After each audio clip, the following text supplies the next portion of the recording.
Hey everyone, and welcome to another episode of The Bottom Line. I'm your host, Lauren Kalil. Our show is brought to you by Whoop. Check out the description below to join our team or sign up to get a free strap and an extra month's membership with our link. On our show today, we have Meredith Root and Chase Ingraham here to discuss whether Sara Sigmundsdottir can return to the CrossFit Games. Chase, I'll start with you. We know that Sara is coming off of her knee injury. She missed a Games qualifying spot at the Lowlands Throwdown by 56 points, just one place outside of qualifying. Where do you think that Sara's fitness level is right now? I say the easy answer is not where she wants it to be. And the easier answer is not where it realistically should be based off what she's gone through. Keep in mind, like she's a year post-op nearly, but she's like 5 months removed from re-aggravating that knee injury at Wadapalooza. So like she is not by any means 100%. She's not 100% in her knee. She's not 100% physically and training wise. So it's hard to judge her performance at the Lowlands, which I thought was fantastic, by the way. I thought she competed admirably. It's one of the best overall competitions she's done from an un-Sara-like performance. Usually she does something outside of the realm of fitness to screw up her competition, and I didn't really see that this weekend. So I think she's on par realistically where she should be physically as a competitor.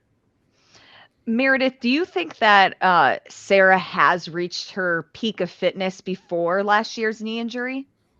It was a super hard question to answer, really, because the last 2 years specifically have been a bit of a time warp. Like you have to remember where American athletes were fairly free to travel and get together in groups. Sara was in Iceland for like a year and a half during COVID, and so I don't know that that was necessarily like the most optimal training environment. And again, like I don't know Sara, I don't work with her in any capacity, so this is and when we talk about athletes past their peak, I try to not I don't want to get super pejorative with this conversation because I don't think that it needs to be negative. I just think that there's a natural progression to athletes and their development in this sport. And even if she is, like, what does that mean? Like Sara has been super open with the fact that in 2015, 2016, she had put a lot of pressure on herself to perform and kind of let CrossFit become the predominant feature in her life and lost a lot of balance and stopped focusing on the things that she was focusing on previously. And that took a lot away. And so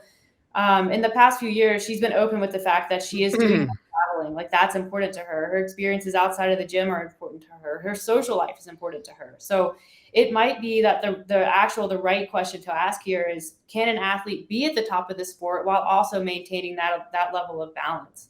And I think potentially Sara pushing her needle personally over towards life balance might be like that might come at a cost to her athletic performance. But is that a bad thing? I'm not necessarily sure it is. Chase, do you think that she is going to reach that balance and reach maybe her peak fitness if she hasn't yet, working with training think tanks Max El-Haj now for a little over a year? I think the good thing about her working with Max, and I'll say is like, hope she stays there for at least another year because she is yet to maximize her full experience with training think tank. And to Meredith's point is when she talks about a balance between fun, loving life and full CrossFit is like, I think the worst version of Sara we can see is someone who focuses only on training and competition, where the only athlete I like to not compare her with, but compare the situation that Meredith is talking about is more balance is Rich Froning, right? Rich was always at his best when he's playing hockey with his buddies, playing flag football tournaments out in there, like being with his family, riding four-wheelers, shooting guns, like doing everything that makes Rich rich. And when I mean that means everything. Rich was CrossFit's greatest overall competitor because he had that balance with his personal life that actually fueled his competition on the competition floor, where like he had to seek that outside influence to keep him the competitor that he is. I think the same thing can be said for Sara. And I think training think tanks environment provides that social, fun-loving environment that Sara is. She's naturally a social, interactive human being. When you take that away from her, you keep Sara from being Sara. So hopefully she stays with it. And on another point, I don't think we've actually ever seen the best version of Sara. I think Sara has always competed at a hindrance or at a lower potential to what her true potential really is. So has she done the best she's ever have? Yes, but I think we've ever seen the actual best version of Sara Sigmundsdottir. So then this next question is really for both of you. How is Sara's fitness then relative to the rest of the field? Because sure, like you can be at your peak fitness and maybe like the fittest you've ever been, but when we're talking about qualifying for the CrossFit Games, you have all of these other chess pieces that matter, and that's going to be the women's field. Yeah, I think the women's field, well, the men's too, I'm a little more up to speed on the women's field because that's what I keep up with, is super competitive. And Europe is really competitive, right? Like 6th place at Lowlands is not a bad finish at all, especially considering she is coming off one of the more devastating sports injuries that you can have. And we haven't seen that many people in CrossFit at least come back from an ACL during their peak years. And so we don't really understand what that time frame is like. Relative to the rest of the field, I mean, remember the opposite of fitness is injury. So part of me thinks that she rushed the comeback a little bit. I think that, you know, a year post ACL for the types of loads and types of movements that we're doing in CrossFit is a pretty short time frame. I think a lot of skiers and mountain bikers and more like extreme athletes go 1.5 to 2 years before they're back to full competition load. So part of me thinks that this season is, even if she makes it to the games, could be part of her recovery. So it's difficult for me to assess what her fitness actually is, because I think that she has obviously the ability and the raw talent, but she's not quite able to tap into what her full capacity is right now. So for me, when I look at Sara and where she's at, is that I said she's never lived up to her full potential. I also is in the camp, and this is before she ever like stepped onto the floor at Dubai, because I thought it was way too soon. I thought it was way too soon for any normal athlete to do that, but especially for Sara, because Sara rides her emotions so much, and sometimes that's a major benefit for her, but more often than not, it's a major detraction from what she's capable of. And you're like, well, she got 6 by 56 points, and 46 of those came because of her 12th place finish in the final event.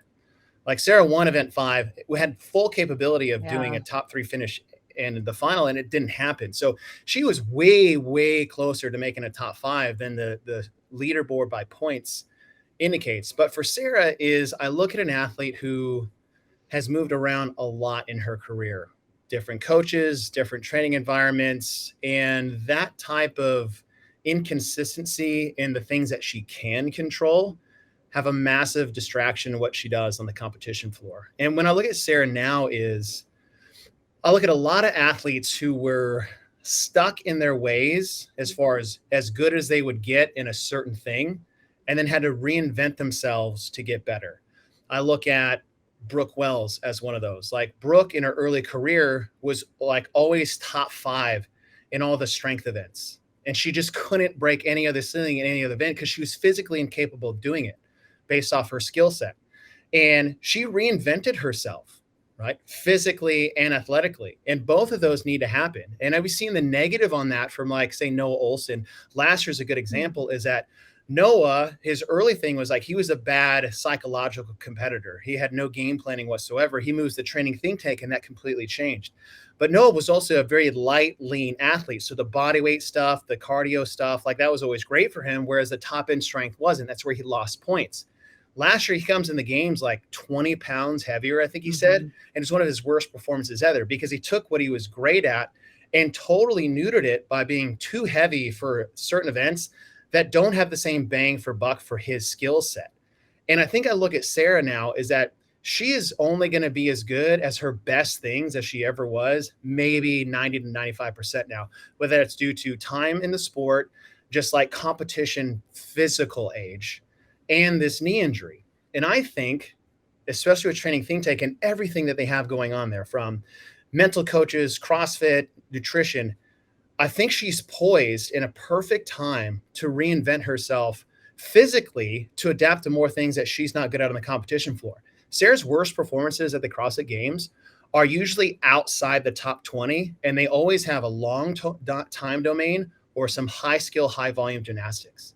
And so I think she needs to look at her physical skill sets and maybe adapt her training and maybe nutrition to reinvent getting better at those, because you can only out-train that so much. And we saw it with Brooke Wells, Katrin Davidsdottir. Look at Matt Fraser's physique from his 2015-16 days to his last years. Like, he was a completely different physical athlete, and he reinvented himself through that. So these are the waters I'm trying to navigate, because I don't want it to sound like you need to change the way you look to get better at the CrossFit Games. Like, you need to change the way you fuel your body to adapt to the performance you want. For the same reason why Chris Spieler had to gain 30 pounds to even be competitive at the CrossFit Games anymore, right? He physically needed to change the way he fueled his body to offset the physical demand of the CrossFit Games, which he did very well to the maximum of like his frame is possibly capable of. So I'm almost thinking that's the last uncharted territory that Sara might need to walk down. I don't know how to navigate those waters, Meredith. I'm really hoping you can help me out with this a little bit. Yeah. But those are the examples I had to pull from is it almost not training more, but totally redo the system. Yeah, like you want to look at the foundation, right? Because the training is what it is, and that's always going to be the big thing. And I think it's important to kind of keep the big thing. But there's what runs underneath the surface, which is nutrition. It is mindset, and Sara's been open with the fact that, where a lot of competitors come in with an athletic background, she doesn't, and so she has struggled historically, more like specifically at the CrossFit Games. To feel like she belongs there and that she deserves the results that she's capable of, because she can walk into Dubai and knock it out of the park, but Dubai isn't the Games. Right. And so I think her attitude is different there. And then as far as nutrition goes, I think she works with Mike Malloy with him too. So she is working with someone. And as far as the specific dials that can be turned, I'm sure that there are there's some wiggle room there for manipulation, but you don't want, like, you want to use nutrition as a tool, but you don't want it to be detracting attention or focus away from training. Like, it's definitely supplemental. It's a small piece of the pie. But if she's working with someone on that, she's working with someone on mindset, I'm sure. And that's a slow process. Like, nutrition, I think a lot of people got the wrong impression when Noah posted after the Games, like, "Hey guys, I lost 2 pounds in a month." Just like, turn it on. You're right. There's a lot of things that go into that, but that's not a thing that you can just be like, done. Like, I'm down, 2% body weight or whatever, and now I'll just go on and be a lighter, happier, more nimble version of myself. Like, it's easy to want to think that that's how it works, but it's a longer process, and you have to be kind of looking at, what the impact is on the way that she's feeling day to day, how it's affecting her outlook, mood, sleep, all of that stuff that really matters. And then, is it worth going after that? And that's something that her coach would have to be working with her on. So Chase, then what is your bottom line? Do you think that Sara will secure a ticket to the Games through the Last Chance Qualifier? I mean, I guess I have to say yes or no. Well, we have to see who's going into it over the next 3 weeks, not to like punt, like Fair. who's gonna do that. But it's funny, is Sara traditionally does pretty well in online formats, and depending on, and that's the hard thing too, is like the programming matters too. Are they going to do like 25% a max singular lift? Okay, maybe. Okay, well then what is that going to be? Is it going to be something that isn't as beneficial for Sara's skill set? I don't know. I think that is always the hardest route to, like, I don't want to always be like, well, at least I got a last chance qualifier spot, because it's not just the field that you're competing against for 2 spots, but like to bounce back from what Sara had to go through over the weekend to gear up for another online competition after watching people qualify to the CrossFit Games for 3 weeks in a row. Like, that's really, really tough to bounce back from. So if I had to give you an answer to stay by it, I wouldn't think that that's something she's going to be able to navigate through for only 2 spots. But again, there's the benefit for her. She still has 4 weeks plus to maybe recover psychologically and emotionally from the weekend, because that was gut wrenching for her. She was so close. I honestly thought after event 5 finish, when she got first, I was like, oh my gosh, she's going to do it. Yeah. I think many of us thought that. Yeah. And I think she wholeheartedly believed too, because you look at bike bar muscle ups and 10 overhead squats, like, I'm sure even Sara was like, I'm going to qualify. So to recover from that emotionally, physically, I think she should also take some time off. She could take 2 weeks off straight and still train 2 more weeks to ramp up for the online qualifier. So as it stands now, I think it's a hard question to ask, but if I had to put money on it without, obviously upsetting Sara, I would say probably not. Meredith, what is your bottom line? My bottom line is, like Chase said, I do think that the online format has historically been pretty good for Sara. It's hard. Like I look back at last year's Last Chance workouts, and they were pretty simple tests. And so part of me wants to believe that her ability to kind of like tap into emotions and go dark on something like that, especially if she's in Georgia with the thing like training think tank crew, like that's an asset. That's a tool she hasn't had at her disposal, even though she's straight up won the Open several years in a row. So I am hopeful for that. And as a competitor, I sure would not want to see Sara Sigmundsdottir on the start list if I was doing the Last Chance Open or the Last Chance Qualifier. Like that would not be someone I'd want to go head to head with in an online format. So I'm hopeful. I think that Sara is a very different athlete in person than she was at the beginning of her career in the 2015, 2016 timeframe. I think she does have a better head on her shoulders. I think we just have to get through kind of this period of injury and kind of see what we're left with. And I'm personally excited because I think that if Sara can express her potential, what we potentially have is an athlete that's incredibly good at the sport and can be a Rich Froning type, which is like, hey guys, like you don't have to live your life in a gym to be really competitive in this sport, because that's kind of what we're seeing, right? With the Tia and Mats, like they're outliers, I think, but like, the eat, sleep, train, repeat, that's fine. That works.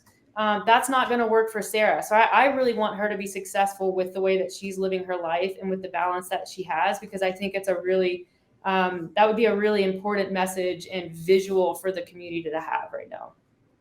Absolutely. Meredith, Root, Chase Ingraham, thank you guys so much. A very interesting topic to talk about. We don't have all the answers yet, but, I think we can all agree that we wish Sara the best.